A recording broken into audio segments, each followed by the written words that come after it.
get back to that committee slide, the how bill was Good morning, everyone. Oh, that was loud.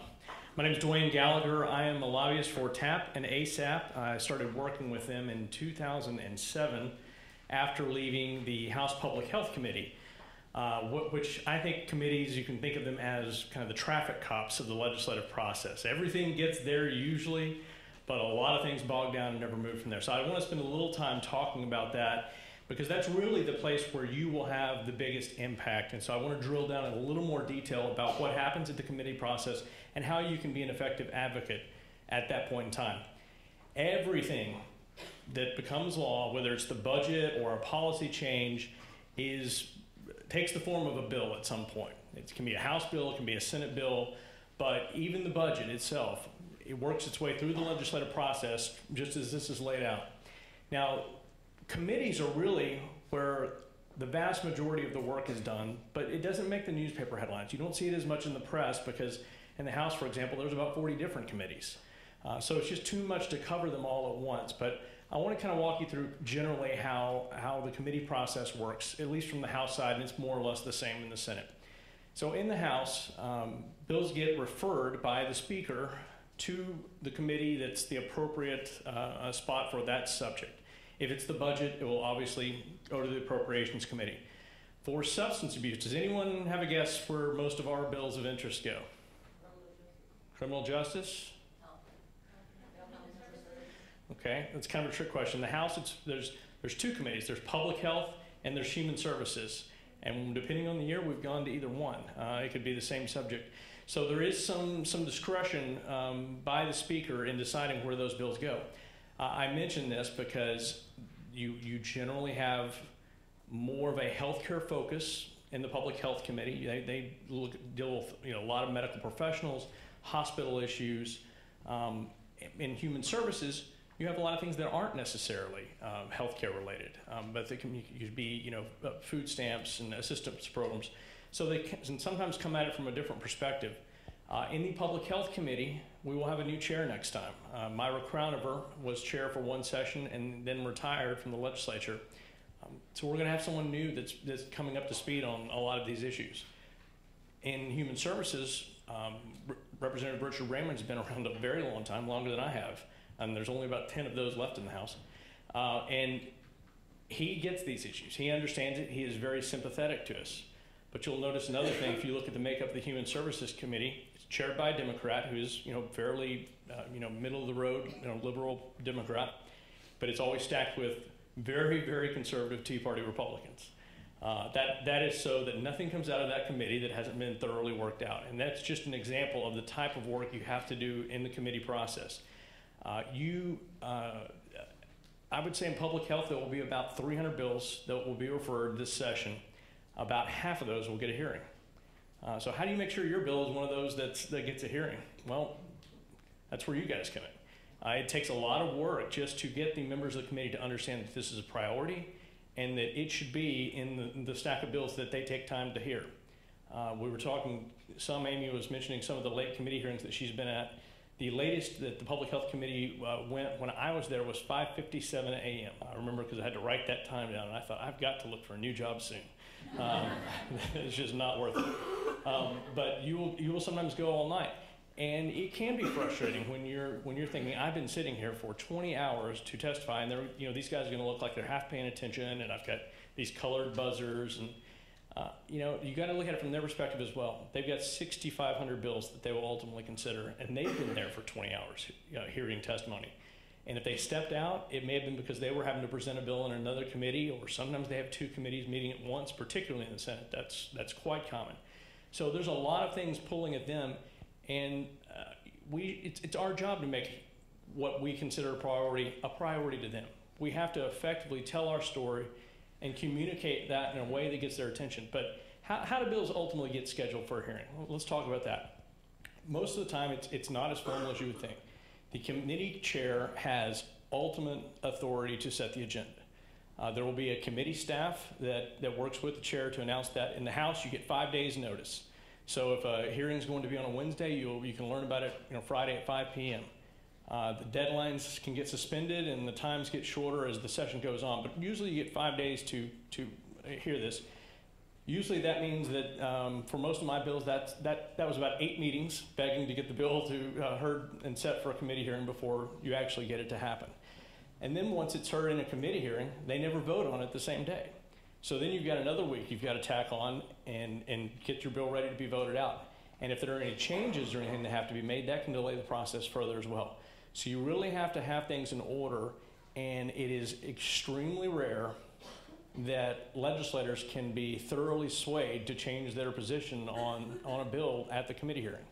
A lot of the work happens ahead of that. You've got to go talk to the members of the committee because they usually are looking, if they're one of the better members who really do their homework, maybe they glance over the bills the night before the committee hearing. Or maybe, we're in a best case scenario, their staff said, hey, we had 4 people from the district that contacted us about this bill. This is really important to so-and-so or Charlie's place, and we think you should really pay attention for this. Or maybe they'll know that someone from their district's going to come testify. So when you fill out those cards, remember the name of who your state rep is or state senator, because if they are on the committees that actually hear this bill, it really is about 10 times as important as if it's just someone who serves on the Energy Resources Committee that really doesn't have a lot of say in our issues. Because if the biggest impediment to most of the things that we've worked on has been making sure we get enough attention at the committee level that we can kind of kickstart the process and get through that logjam. Once you move it out of committee, your chances improve measurably in getting the bill ultimately passed into law. There are exceptions. The Good Samaritan bill is definitely one where things can hit a bump along the way. But I just can't stress to you enough, if you have a legislator who's going to be on one of those key committees to our issues, start developing that relationship. You may not know until February when committees are appointed, but that's why you have to develop the relationship anyway in advance and make sure that you know who your legislator is, what issues they're working on, and be able to call that person and contact their staff. Amy is probably of all the clients that I've worked with, I've never had someone who is runs a business, runs a treatment center, and has a better relationship, not just with Chairman Hunter, who chairs the Calendars Committee, by the way, pretty important, probably the 3rd most important member of the House, but also she knows the names of every person on their staff. She makes a point to take them lunch one time during session when they're super busy and can't leave to go get something to eat. And they remember that kind of thing. So when Amy calls up in the interim and says, hey, I need the Capitol Auditorium for an event, it gets done. That's the kind of relationship that if everyone in this room had with their elected official, you wouldn't believe the results that we would get. And it really can have a tremendous impact. So that's kind of a long, rambling way of saying I thank you so much for coming out today. You really cannot overestimate the impact you can have if we're all working on the same page. And to echo one final point about what Cynthia said about some of the really good results we've had in recent years, particularly the record increases in funding. That happened in 2013, but the foundation was laid in 2007 when I believe DISH has told us that of all the things that they held hearings on in the interim, all the different priorities, from hospitals to different licensure types, runs the gamut. More people showed up to talk about the need for increased funding for substance abuse than anything else.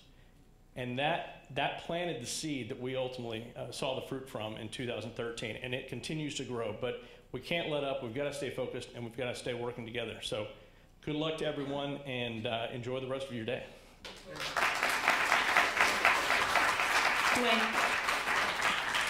Duane, hold on. Are there any, do you want to give us a brief overview of key races or anybody that we need to really focus? Right?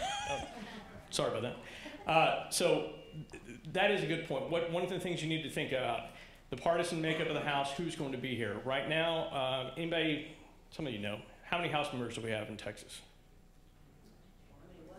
House members.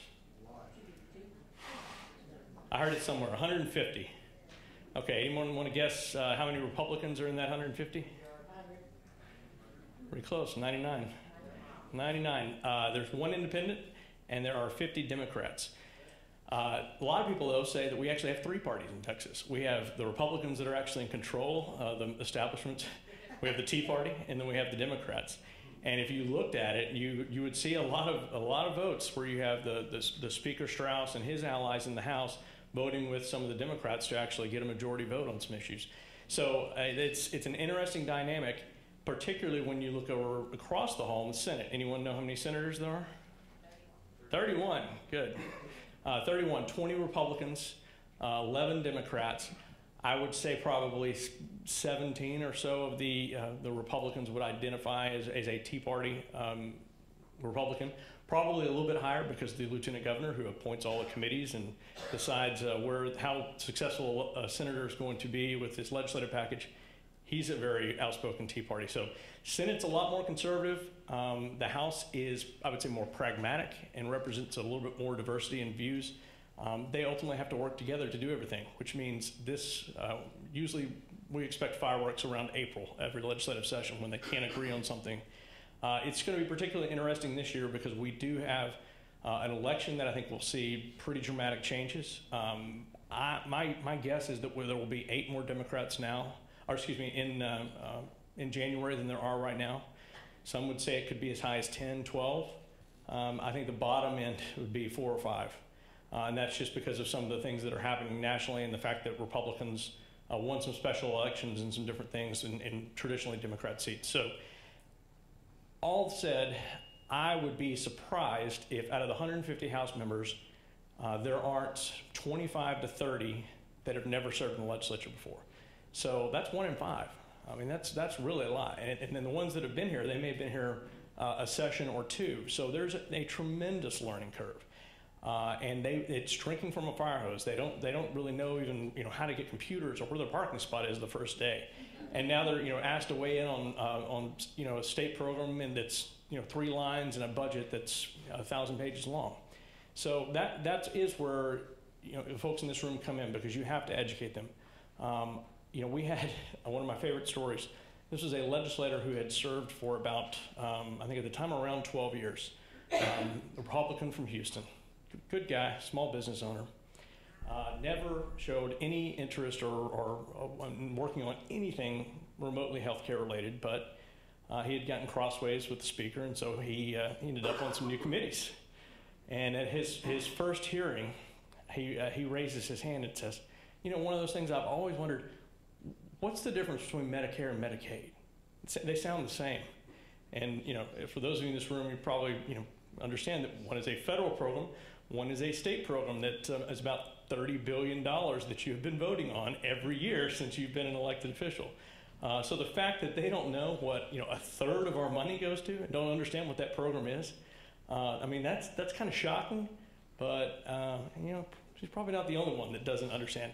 And if he doesn't know what Medicaid is, he doesn't understand the intricacies of the SAMHSA block grant and how licensure impacts facilities' ability to stay open. So it's up to us to educate them on those things. And you really cannot assume that there's a base level of knowledge with many of these folks until you give it to them. So that's a little bit of an overview. As Amy said, we will have a much tougher budget situation this session. There was a lot of money left unspent, so it will somewhat damper, I think, the need for cuts. But it's not going to be a surplus like we had last session. To make matters worse, I think any additional money that's allocated for health and human services, first and foremost, they're going to look at whether that money can improve our foster care system, which is in disarray and is really attracting a lot of headlines. And there's a lot of children at risk because of some of the failures there. So looking at anything that you can do to tie into those problems, how can we help alleviate some of the problems that CPS is having by helping those families that have substance use disorder or addiction issues. I mean, those are the kinds of strategic things we need to be thinking about, but it just kind of gives you a little lay of the land on what we're looking at overall next session.